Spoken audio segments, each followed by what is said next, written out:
कोई बंदा 100 ਦੇ ਵਿੱਚੋਂ ਤੁਸੀਂ कह लो भी 99% ਬੰਦੇ ਜਿਹੜੇ ਇਸ ਗੱਲ ਤੇ ਐਗਰੀ ਕਰਦੇ ਨੇ ਕਿ ਜਿਹੜੇ ਫੀਅਰ ਦੇ ਟਰੈਕਟਰ ਨੇ ਨਿਊ ਹੋਲੈਂਡ ਦੇ ਲਗਾਜ਼ੀ ਦੇ ਟਰੈਕਟਰ ਨੇ ਇਹਨਾਂ ਦਾ ਡੀਜ਼ਲ ਦਾ ਖਰਚਾ ਵਾ ਉਹ ਘੱਟ ਵਾ ਔਰ ਵਾਕਿਆ ਹੀ ਇਸੇ ਤਰ੍ਹਾਂ ਹੀ ਜਿਹੜਾ ਵਾ 25% कह लो ਜਾਂ 15% कह लो ਬਰਹਲ ਆਮ ਜਿਹੜਾ ਹੋਰ ਟਰੈਕਟਰ ਨੇ ਜਿੱਦਾਂ ਮੈਸੀ ਦੇ ਨੇ ਜਾਂ ਮਿਲਰ ਦੇ ਨੇ ਜਾਂ ਹੋਰ ਕੰਪਨੀਆਂ ਦੇ ATS ਦੇ ਟਰੈਕਟਰ ਬਰਾਕ ਦੇ ਟਰੈਕਟਰ ਨੇ ਜਾਂ ਦੂਸਰੇ ਟਰੈਕਟਰ ਜਿੰਨੇ ਵੀ ਆ ਉਹਨਾਂ ਨਾਲੋਂ ਤੇ ਇਹ ਜਿਹੜਾ ਇਹਦੇ ਜਿਹੜੇ ਟਰੈਕਟਰ ਹੈਗੇ ਨਿਊ ਹੋਲੈਂਡ ਲਗਾਜੀ ਇਹਨਾਂ ਦਾ ਡੀਜ਼ਲ ਦਾ ਖਰਚਾ ਬਿਲਕੁਲ ਘੱਟ ਦੇਖੋ ਜੀ। ਔਰ ਪਰਸੈਂਟ ਤੇ ਅਸੀਂ ਪਾ ਕੇ ਨਹੀਂ ਕੱਢੇ ਵੀ ਮੂੰਹ ਜ਼ਬਾਨੀ ਆ ਕੋਈ 15 ਕਹਿ ਲੈਂਦਾ ਕੋਈ 25 ਕਹਿ ਲੈਂਦਾ ਬਰਹਲ ਘੱਟ ਵਾ ਖਰਚਾ ਉਹਨਾਂ ਨਾਲੋਂ।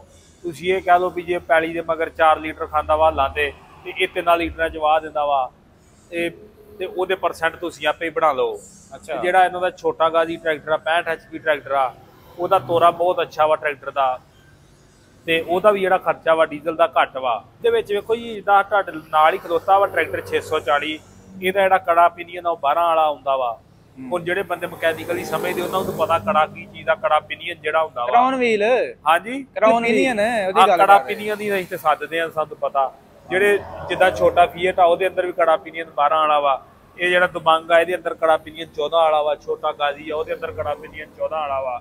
ਗਾਜ਼ੀ ਚ ਵੀ 14 ਵਾਲਾ ਹਾਂਜੀ ਛੋਟੇ ਗਾਜ਼ੀ ਦੇ ਵੀ ਜਿਹੜਾ ਕੜਾ ਪਿਨੀਅਨ 14 ਆ ਜਿਹੜੇ ਗਾਜ਼ੀ ਖਲੋਤਾ ਹੈ ਹਾਂਜੀ ਇਹ ਜਿਹੜਾ 65 HP ਦਾ ਟਰੈਕਟਰ ਆ।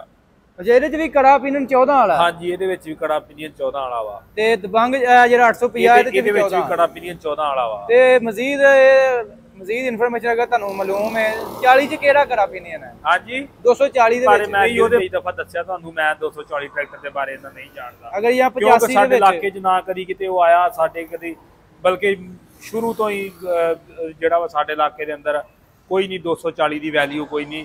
ਜਾਨੀ ਕਿ ਕਹਿ ਲਓ ਵੀ ਹਾਲਾਂਕਿ 240 ਟਰੈਕਟਰ ਚੰਗਾ ਵਾ ਜਿਹੜੇ ਇਲਾਕਿਆਂ 'ਚ ਚੱਲਦਾ ਵਾ। ਸਾਡੇ ਤੋਂ ਅੱਗੇ ਚੱਲ ਜਾਈਏ ਕੋਈ 25-30 ਕਿਲੋਮੀਟਰ 40 ਕਿਲੋਮੀਟਰ ਬੁੱਚੇਗੀ ਦਾ ਏਰੀਆ ਸੀ ਉਹਦੇ ਟਰਾਲੀਆਂ ਲੋਡ ਵਾਲੀਆਂ 240 ਤੇ ਲੋਕ ਬੇਭਾ ਵਜਨ ਪਾ ਕੇ ਢੋਂਦੇ ਰਹੇ ਆ। ਪਰ ਸਾਡੇ ਇਲਾਕੇ ਦੇ ਅੰਦਰ 240 ਨੂੰ ਟਰੈਕਟਰ ਨਹੀਂ ਸਮਝਿਆ ਜਾਂਦਾ। ਉਹਦੇ ਨਾਲੋਂ ਜਿਹੜਾ 480 ਟਰੈਕਟਰ ਉਹਨੂੰ ਜ਼ਿਆਦਾ ਤਰਜੀਹ ਦਿੱਤੀ ਜਾਂਦੀ ਆ ਜਿਹੜਾ ਜਾਨੀ ਕਿ ਜ਼ਿਆਦਾ ਟਰੈਕਟਰ ਅੱਛਾ ਸਮਝਿਆ ਜਾਂਦਾ ਵਾ। ਅੱਛਾ ਮਜ਼ੀਦ ਬਾਰੇ ਮੈਨੂੰ 85 ਬਾਰੇ ਕੋਈ ਹੈ ਮਾਲੂਮਾਤ? ਉਹਦੇ ਵਿੱਚ 85 ਦੇ ਬਾਰੇ ਹੈ ਵਾ ਪਰ ਉਹਦੇ ਬਾਰੇ ਵੀ ਅੰਦਰੂਨੀ ਨਹੀਂ ਮਾਮਲਾਤ ਦਾ ਮੈਨੂੰ ਪਤਾ ਵੀ ਕਿਉਂਕਿ ਅਸੀਂ ਕੜਾ ਪਿਨੀਅਨ ਜਿਹੜੀ ਤੁਸੀਂ ਗੱਲ ਕਰ ਰਹੇ ਹੋ ਨਹੀਂ ਉਹਦੇ ਵੀ ਨਹੀਂ ਮੈਨੂੰ ਪਤਾ ਜੀ ਕੜਾ ਪਿਨੀਅਨ ਵੀ ਕਿੰਨਿਆਂ ਦੰਦਿਆਂ ਵਾਲਾ ਵਾ ਕੀ ਹਿਸਾਬ ਆ ਉਹਨਾਂ ਦਾ ਕਿੰਨੀਆਂ ਉਹਦੇ ਅੰਦਰ ਸਟਾਰੀਆਂ ਨੇ ਜਾਂ ਕੀ ਪ੍ਰੋਸੀਜਰ ਆ ਉਹਨਾਂ ਦੇ ਅੰਦਰ। ਸਪੀਡ ਚੈੱਕ ਕੀਤੀ?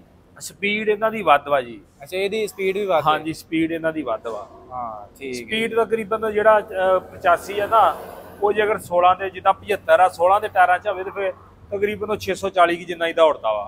ਅੱਛਾ ਇੰਨਾ ਨੀਗਾ ਫਰਕ ਇਹਦੇ ਜਿੰਨਾ ਹੀ ਦੌੜਦਾ ਵਾ ਤਕਰੀਬਨ ਇੰਨੀ ਕੀ ਸੇਮ ਹੀ ਸਪੀਡ ਆ ਉਹਦੀ। ਬਾਕੀ ਰੰਧਾਵਾ ਸਾਹਿਬ ਇਹ ਜੀ ਖਾਲੀ ਸਾਦਾ ਖਲੋਤਾ ਨਹੀਂ ਹੋਲੈਂਡ 850 ਇਹ ਚੈੱਕ ਕਰੋ ਬਿਲਕੁਲ ਸਾਦਾ ਲਿਫਟੋ ਨਹੀਂਗਾ ਸਾਦਾ ਵਾ ਜੀ। ਇਹ ਤਾਂ ਤਕਰੀਬਨ ਸਾਨੂੰ ਦਿਖਾਓ ਜਿਹੜਾ ਲਿਫਟੋ ਰੰਧਾਵਾ ਸਾਹਿਬ ਇਧਰ ਆਓ ਜਿਹੜਾ 2 ਲੱਖ ਰੁਪਏ ਦਾ ਮੇਰਾ ਖਿਆਲ ਫਰਕ ਵਾ ਇਹਦੇ ਵਿੱਚ। ਇਹਦੇ ਸਾਦਾ ਹੀ ਟਾਪਾ ਦਾ ਹਾਈਡ੍ਰੋਲਿਕ ਵਾ ਜਿਸ ਤਰ੍ਹਾਂ ਜਿਹੜਾ ਵਾ ਆਮ ਫੀਅਟ ਨਹੀਂ ਆਉਂਦਾ ਨਿਊ ਹੋਲੈਂਡ ਦਾ ਉਹਦੇ ਵਾਂਗੂ ਆਮ ਹੀ ਆ ਇਹਦੇ ਵਿੱਚ। ਹਾਂਜੀ ਆ ਚੈੱਕ ਕਰੋ ਨਾ ਸਿੰਗਲ ਹੀ ਦਿੱਤਾ ਲੀਵਰ ਇਹਨਾਂ ਨੇ। ਆ ਚੈੱਕ ਕਰੋ ਹਾਂਜੀ ਇਹ ਲੀਵਰ ਸਿੰਗਲ ਹੈ ਤੇ ਇਹਨੂੰ ਉਹ ਕਿਟ ਨਹੀਂ ਲੱਗੀ ਹੈ ਲਿਫਟ ਵਾਲੀ। ਜਾਨੀ ਕਿ ਸਾਰਾ ਹਾਈਡ੍ਰੋਲਿਕ ਹੀ ਬਦਲਣਾ ਪੈਂਦਾ ਨਾ ਟਾਪਾ ਬਦਲਣਾ ਪੈਂਦਾ ਮੁੱਖੀਆਂ ਐਂਡ ਵਗੈਰਾ ਸਾਰਾ ਸਿਸਟਮ ਜਿਹੜਾ ਵਾ ਬਦਲਣਾ ਪੈਂਦਾ ਵਾ ਮਗਰੋਂ। ਤੇ ਉਹ ਜਿਹੜਾ ਲਿਫਟੋ ਮੈਟਰ ਖੜਾ ਵਾ ਇਹਦੇ ਵਿੱਚ ਲੀਵਰ 2 ਆ ਜਾਂਦੇ ਨੇ। ਹਾਂਜੀ ਇਹਦੇ ਵਿੱਚ 2 ਆ ਜਾਂਦੇ ਲਿਫਟੋ ਜੂ ਆ ਜੀ ਇਹ। ਬਾਕੀ ਆ ਐਡਜਸਟ ਲੱਗੀ ਹੈਗੀ ਇਹਦੀ ਇਹਨੂੰ ਇਹ ਹਾਈਡ੍ਰੋਲਿਕ ਦੀ ਪਾਵਰ ਜਿਹੜੀ ਵਧਾਉਣੀ ਘਟਾਉਣੀ ਆ ਉਹ ਅਸੀਂ ਇਹਦੇ ਤੋਂ ਵਧਾ ਘਟਾ ਸਕਦੇ ਆ ਜੀ। ਅੱਛਾ ਇੱਥੋਂ ਘੱਟ ਵੱਧ ਹੁੰਦੀ ਹੈ? ਹਾਂਜੀ। ਇਹਦਾ ਕੀ ਮਕਸਦ ਹੈ? ਇਹਦਾ ਜਾਨੀ ਕਿ ਆਪਾਂ ਲੋਡ ਚੱਕਣ ਦਾ ਭਾਰ ਜਿਹੜਾ ਜਾਨੀ ਕਿ ਇਹਦੀ ਪਾਵਰ ਜਿਹੜੀ ਆ ਉਹ ਅਸੀਂ ਵਧਾ ਸਕਦੇ ਘਟਾ ਸਕਦੇ ਹਾਈਡ੍ਰੋਲਿਕ ਦੀ। ਅੱਛਾ ਮਤਲਬ ਸਪੀਡ ਨਾ ਆਏ ਹਾਂਜੀ ਆ ਦੇਖੋ ਨਾ ਜੀ ਇਸ ਤਰ੍ਹਾਂ ਨੂੰ ਇਸ ਬੰਦੇ ਨੂੰ ਕਰਾਂਗੇ ਤੇ ਇਹਦੀ ਜਿਹੜੀ ਸਪੀਡ ਨਾਰਮਲ ਹੋ ਜਾਏਗੀ। ਅੱਛਾ ਅਗਰ ਇਹਨੂੰ ਦੂਸਰੀ ਸਾਈਡ ਤੇ ਕਰਾਂਗੇ ਤੇ ਇਹਦੀ ਸਪੀਡ ਜਿਹੜੀ ਜ਼ਿਆਦਾ ਤੇਜ਼ ਹੋ ਜਾਏਗੀ। ਹਾਂਜੀ ਤੇ ਬਾਕੀ ਇਹ ਹੀਮਾ ਕੰਪਨੀ ਦਾ ਵਾ ਜੀ ਜਿਹੜਾ ਤੁਰਕੀ ਤੋਂ ਇੰਪੋਰਟ ਆ ਬਕੌਲ ਕੰਪਨੀ ਦੇ। ਇਹ ਵਾ ਜੀ ਬਾਕੀ ਆ 2 ਲੀਵਰ ਦਿੱਤੇ ਹਾਲ ਦੀ ਘੜੀ ਦੇ ਅੰਦਰ ਪਾਕਿਸਤਾਨ ਦਾ ਵਾਹਦ ਟਰੈਕਟਰ ਆ ਮੇਰੇ ਹਿਸਾਬ ਦੇ ਨਾਲ। ਇੱਕ ਇਹਨਾਂ ਦਾ ਨਿਊ ਹੋਲੈਂਡ ਦਾ ਹੀ ਹੁੰਦਾ ਸੀ 58 56 ਜਾਂ 58 70 ਗਾਲਬਨ ਹੁੰਦਾ 4x4 ਉਹ ਇੱਕ ਲਿਫਟੋਮੈਟਿਕ ਹਾਈਡ੍ਰੋਲਿਕ ਦੇ ਅੰਦਰ ਆਉਂਦਾ ਸੀ। ਉਹ ਹੁਣ ਜਿਹੜਾ ਬੰਦ ਹੋ ਗਿਆ ਵਾ 4x4 ਸੀ ਔਰ ਅੱਛਾ ਟਰੈਕਟਰ ਸੀਗਾ ਉਹ ਵੀ। ਅੱਛਾ ਜੀ ਇਹ ਕਿੱਟ ਮੰਗਾਈ ਸਪੈਸ਼ਲ ਹੀਮਾ ਤੋਂ ਹੈ ਲਿਫਟੋਮੈਟਿਕ ਦੀ।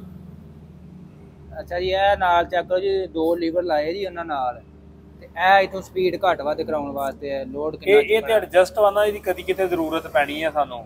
ਅੱਛਾ ਜੀ ਇਹ ਐਡਜਸਟ ਹੈ। ਬਾਕੀ ਇਹਦੀ ਸੀਟ ਵੀ ਬਹੁਤ ਜ਼ਬਰਦਸਤ ਆ। ਔਰ ਰੰਧਾਵਾ ਸਾਹਿਬ ਆ ਕਾਹਦਾ ਲੀਵਰ ਹੈ ਜੀ? ਇਹ ਜੀ ਇਹਦੀ ਸਲਿੱਪ ਬ੍ਰੇਕ ਆ, ਡਿਫੈਂਸ਼ਲ ਲਾਕ ਜਿਹਨੂੰ ਅਸੀਂ ਉਹ ਕਹਿ ਲਈਦਾ ਵਾ। ਯਾਨੀ ਕਿ ਇਹ ਜਦੋਂ ਟਰੈਕਟਰ ਕਿਤੇ ਫਸ ਜਾਂਦਾ ਨਾ, ਟਰੈਕਟਰ ਫਸਿਆ ਹੁੰਦਾ ਵਾ, ਤੇ ਇਹ ਫਿਰ ਸਾਨੂੰ ਇਹਦੀ ਡਿਫੈਂਸ਼ਲ ਲਾਕ ਦੀ ਜਿਹੜੀ ਜ਼ਰੂਰਤ ਪੈਂਦੀ ਆ। ਜਾਂ ਜਦੋਂ ਆਪਾਂ ਟੋਚਨ ਵਗੈਰਾ ਮੇਲਿਆਂ ਤੇ ਜਾਈਦਾ, ਟੋਚਨ ਖੇਡਦੇ ਨੇ, ਉਦੋਂ ਵੀ ਇਹਦੀ ਜ਼ਰੂਰਤ ਪੈਂਦੀ ਆ। ਔਰ ਕੰਮ ਇਹਦਾ ਇਹ ਆ ਵੀ ਜਦੋਂ ਅਸੀਂ ਇਹਨੂੰ ਲਾ ਦਈਦਾ ਨਾ, ਦੱਬ ਦਈਦਾ ਵਾ, ਫਿਰ ਜਿਹੜੇ ਦੋਵੇਂ ਇਹਦੇ ਵੀਲ ਆ ਬਰਾਬਰ ਜ਼ੋਰ ਲਾਉਂਦੇ ਨੇ, ਯਾਨੀ ਕਿ ਬਰਾਬਰ ਖਿਚਾਈ ਕਰਦੇ ਨੇ। ਤੇ ਬਾਕੀ ਆਮ ਰੂਟੀਨ ਦੇ ਵਿੱਚ ਇਹਨਾਂ ਦਾ ਸਿਸਟਮ ਜਿੰਨੇ ਪਾਕਿਸਤਾਨ ਦੇ ਅੰਦਰ ਪਾਕਿਸਤਾਨੀ ਟਰੈਕਟਰ ਆ, ਜਾਂ ਬਲਕਿ ਮੇਰੇ ਹਿਸਾਬ ਦੇ ਨਾਲ ਅੰਦਾਜ਼ ਦੇ ਮੁਤਾਬਕ ਪੂਰੀ ਦੁਨੀਆ ਦੇ ਅੰਦਰ ਜਿੰਨੀ ਮਸ਼ੀਨਰੀ ਚੱਲਦੀ ਆ ਟਰੈਕਟਰ ਜਾਂ ਹਾਰਵੈਸਟਰ ਵਗੈਰਾ ਨੇ, ਮੇਰੇ ਅੰਦਾਜ਼ ਦੇ ਮੁਤਾਬਕ ਇਹ ਹੀ ਆ ਵੀ ਇਹ ਸਿੰਗਲ ਬ੍ਰੇਕ ਹੁੰਦਾ ਵਾ। ਆ ਦੋਵਾਂ ਵੀਲਾਂ ਦੀ ਨਾ ਸਿੰਗਲ ਬ੍ਰੇਕ ਆ, ਇਹਨੂੰ ਸਿੰਗਲ ਵੀ ਕਰ ਲਓ, ਡਬਲ ਵੀ ਕਰ ਲਓ। ਫਿਰ ਜਿਸ ਵੇਲੇ ਅਸੀਂ ਹਲ ਵਗੈਰਾ ਵਾਉਣੇ ਆ ਤੇ ਅਸੀਂ ਬਾਹਰਲੀ ਬ੍ਰੇਕ ਜਦੋਂ ਮਾਰਨੀ ਆਟੋਮੈਟਿਕ ਹੀ ਇੱਧਰਲੇ ਵੀਲ ਨੇ ਜਿਹੜਾ ਜ਼ੋਰ ਲਾਉਣੋਂ ਹਟ ਜਾਣਾ ਵਾ, ਔਰ ਉਤਲੇ ਵੀਲ ਨੇ ਕੰਮ ਕਰਨਾ। ਔਰ ਜਦੋਂ ਅਸੀਂ ਐਸ ਰੁਖ ਮੋੜਨਾ, ਅੰਦਰਲੇ ਵੀਲ ਤੇ ਬ੍ਰੇਕ ਦਿੱਤੀ, ਆਟੋਮੈਟਿਕ ਹੀ ਜਿਹੜਾ ਵਾ ਇਹਦੀ ਹਾਂਡੀ ਦੇ ਅੰਦਰ ਸਿਸਟਮ ਹੁੰਦਾ, ਸਟਾਰੀਆਂ ਦਾ ਜਿਹੜਾ ਸਿਸਟਮ ਹੁੰਦਾ ਵਾ, ਫਿਰ ਇਸ ਸਾਈਡ ਦਾ ਵੀਲ ਰੁਕ ਜਾਏਗਾ, ਦੂਜੀ ਸਾਈਡ ਦਾ ਕੰਮ ਕਰੇਗਾ।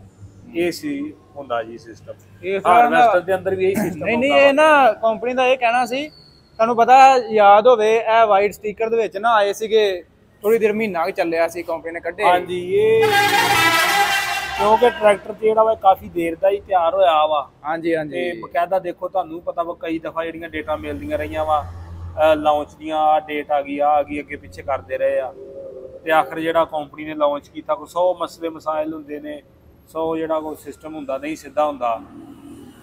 ਫਿਰ ਇਸ ਤਰ੍ਹਾਂ ਕਰਕੇ ਜਿਹੜਾ ਵਾ ਕੋਈ ਜਿੱਦਾਂ ਫੰਕਸ਼ਨ ਹੀ ਰੱਖੀ ਦਾ ਵਾ, ਅਸੀਂ ਉਹਦੇ ਤੇ ਬਕਾਇਦਾ ਜਿਹੜਾ ਵਾ ਉਹਨੂੰ ਹਤਮੀ ਸ਼ਕਲ ਦੇਣੀ ਹੁੰਦੀ ਆ, ਤੇ ਸਾਰਾ ਉਹਦਾ ਇੰਤਜ਼ਾਮ ਕਰਕੇ ਅਰੇਂਜਮੈਂਟ ਕਰਕੇ ਫਿਰ ਹੀ ਅਸੀਂ ਕਰ ਸਕਦੇ ਹਾਂ ਨਾ ਜੀ। ਹਾਂਜੀ, ਇਹ ਨਾ ਜਦੋਂ ਇਹ ਪਹਿਲਾ ਸਟicker ਦਿੱਤਾ ਸੀ ਕੰਪਨੀ ਨੇ ਮਹੀਨਾ ਕੇ, ਤੇ ਜ਼ਿਮੀਂਦਾਰਾਂ ਨੇ ਪਸੰਦ ਇਦਾਂ ਨਹੀਂ ਕੀਤਾ, ਉਹਦਾ ਕਰਕੇ ਫਿਰ ਕੰਪਨੀ ਨੇ ਜੀ ਇਹ ਸਟicker ਹੁਣ ਇਹ ਜਿਹੜਾ ਵਾ ਨਿਊ ਹਾਲੈਂਡ ਨੇ ਰਵਾਇਤ ਫੜ ਲਈ ਆ, ਤਕਰੀਬਨ ਕੁਝ ਸਾਲ ਬਾਅਦ 8 ਮਹੀਨਿਆਂ ਬਾਅਦ ਜਿਹੜਾ ਚੇਂਜ ਕਰ ਦਿੰਦੇ। ਅੱਛੀ ਗੱਲ ਆ, ਨਵੇਂ ਤੋਂ ਨਵਾਂ ਜਿਹੜਾ ਸਟicker ਆ ਉਹ ਤਕਰੀਬਨ ਹੁਣ ਹਰ ਸਾਲ ਹੀ ਵੇਖਣ ਨੂੰ ਮਿਲਿਆ ਕਰੇਗਾ ਲੋਕਾਂ ਨੂੰ। ਇਹ ਚਲੋ ਪਤਾ ਰਹਿੰਦਾ ਬੰਦੇ ਨੂੰ ਯਾਰ ਕਿੰਨਵਾਂ ਮਾਡਲ ਹੈ, ਥੋੜੀ ਬਹੁਤੀ ਜਿਹੜੀ ਚੇਂਜਿੰਗ ਰਹਿੰਦੀ ਹੈ ਨਾ, ਮੈਂ ਨਾ ਇਹ ਬੜੀ ਅੱਛੀ ਗੱਲ ਹੈ ਕੰਪਨੀ ਦੀ। ਜਿਸ ਤਰ੍ਹਾਂ ਕੰਪਨੀ ਵਾਲੇ ਦੱਸ ਰਹੇ ਨੇ ਕਿ ਇਹ ਜਿਹੜਾ ਵਾ ਇਹਦੇ ਅੰਦਰ ਤਕਰੀਬਨ ਬੇਭਾ ਜਿਹੜੀਆਂ ਨੇ ਉਹ ਤਬਦੀਲੀਆਂ ਕੀਤੀਆਂ ਨੇ।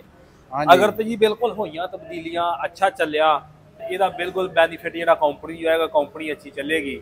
ਬਾਕੀ ਵਕਤ ਆਉਣ ਦੇ ਨਾਲ ਨਾਲ ਹਰ ਚੀਜ਼ ਜਿਹੜੀ ਆ ਉਹ ਸਾਹਮਣੇ ਆ ਜਾਏਗੀ। ਕੰਪਨੀ ਨੇ ਬਹੁਤ 1.5 ਸਾਲ ਦਾ ਕਹਿ ਲਓ ਵੀ ਤੁਸੀਂ, ਇਹ ਦੁਨੀਆ ਦੀ ਨੰਬਰ 1 ਕੰਪਨੀ ਕਹਿ ਲਓ ਇਸ ਵਕਤ ਜਿਹੜੀ ਇੱਧਰ ਮਸ਼ੀਨਰੀ ਬਣਾਉਣ ਦੇ ਅੰਦਰ ਆ। ਹਾਰਵੈਸਟਰ ਤਕਰੀਬਨ ਹਰ ਕਿਸਮ ਦੀ ਬੜੇ ਤਗੜੇ ਜਿਹੜੇ ਆ 250 300 ਹਾਰਸ ਪਾਵਰ ਦੇ ਟਰੈਕਟਰ ਵੀ ਮੈਂ ਦੇਖੇ ਨੇ। ਪਾਕਿਸਤਾਨ ਦੇ ਅੰਦਰ ਵੀ ਟਰੈਕਟਰ ਹੈਗੇ ਨੇ ਨਿਊ ਹਾਲੈਂਡ ਦੇ। ਤੇ ਏਡੀ ਵੱਡੀ ਕੰਪਨੀ 1.5 ਸਾਲ ਕਹਿ ਲਓ ਵੀ ਤੁਸੀਂ ਮਾਰਕੀਟ ਦੇ ਵਿੱਚ ਉਹਨਾਂ ਚੁੱਪ ਕਰਕੇ ਕੱਢਿਆ ਵਾ ਸਿਰਫ ਇਸ ਟਰੈਕਟਰ ਦੇ ਵਾਸਤੇ। ਤੇ ਇਹਦਾ ਜਿਹੜਾ ਵਾ ਗੇਅਰ ਦੀਆਂ ਗਰਾਰੀਆਂ ਦੱਸਦੇ ਆ, ਜੇ ਤੇ ਅਗਰ ਉਹ ਜਿਸ ਤਰ੍ਹਾਂ ਦੱਸਦੇ ਆ ਉਸੇ ਤਰ੍ਹਾਂ ਹੀ ਹੋਈਆਂ, ਫਿਰ ਪਾਕਿਸਤਾਨ ਦਾ ਵਾਹਦ ਟਰੈਕਟਰ ਹੋਣਾ ਵਾ ਜਿਹੜੀ ਆ ਹੈਵੀ ਕਿਸਮ ਦੀ ਮਸ਼ੀਨ ਆ। ਸੈਂਸਟਰੋ ਮੈਜਿਕ ਕੀ ਉਹਨੂੰ ਆਂਦੇ ਨੇ, ਸਾਨੂੰ ਨਾਮ ਜੀ ਟੈਂਪਰ ਕੀਤੀਆਂ ਨੇ ਜੀ ਗਰਾਰੀਆਂ। ਤੇ ਜੇ ਤੇ ਹੋਇਆ ਤੇ ਫਿਰ ਤੇ ਇਹਦਾ ਕਹਿ ਲਓ ਵੀ ਤੁਸੀਂ ਗੇਅਰ ਕਈ ਸਾਲ ਜਿਹੜਾ ਵਾ ਬੰਦੇ ਨੂੰ ਚੇਤਾ ਹੀ ਭੁੱਲ ਜਾਏਗਾ ਵੀ ਇਹਦਾ ਗੇਅਰ ਖੋਲਣਾ ਵਾ, ਮਗਰਲਾ ਹਿੱਸਾ ਖੋਲਣਾ ਵਾ, ਇਹਦੀਆਂ ਸਟਾਰੀਆਂ ਕਰਾਉਣੀਆਂ ਪੈਣੀਆਂ ਜਾਂ ਹਾਂਡੀ ਕਰਾਉਣੀ ਪੈਣੀ ਆ, ਫਿਰ ਤੇ ਚੇਤਾ ਹੀ ਭੁੱਲ ਜਾਏਗਾ ਜੀ। ਮਤਲਬ ਗਰਾੜੀਆਂ ਦੀ ਲਾਈਫ ਜ਼ਿਆਦਾ ਹੋ ਜਾਏਗੀ ਨਾ। ਹਾਂਜੀ, ਜਿੱਥੇ ਪਹਿਲਾਂ 4 ਸਾਲ ਕੱਢਦੀਆਂ ਉੱਥੇ ਤਕਰੀਬਨ 8 ਸਾਲ ਕੱਢਣਗੇ।